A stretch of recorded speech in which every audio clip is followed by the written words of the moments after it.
হিংচে শাক। হিংচে শাকটাকে কেটে ভালো করে অনেকবার ধুয়ে গরম জল দিয়ে ফুটিয়ে নুন দিয়ে জলটা একটু ফেলে দিয়েছি। এই এখানে ফেলে দিয়েছি।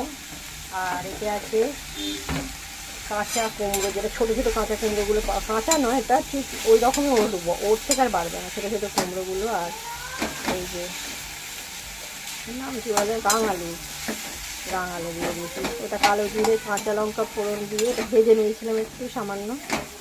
তারপরে আবার এটা দিয়ে নেড়ে নিচ্ছি, নেড়ে জল দিয়ে দেবো। জল দিলেই হয়ে যাবে। এটা আমার মা করতে এমনি জলেও সিদ্ধ করতে, ওই যে ফ্যান দিয়ে সিদ্ধ করে আলু দিয়ে। কালকে আলু দিয়ে করেছিলাম, আজকে আলু দিয়ে করে নিই, একই করলে হবে। আলু দিয়ে করেছিলাম, আজকে রাঙালু আর কুমড়ো।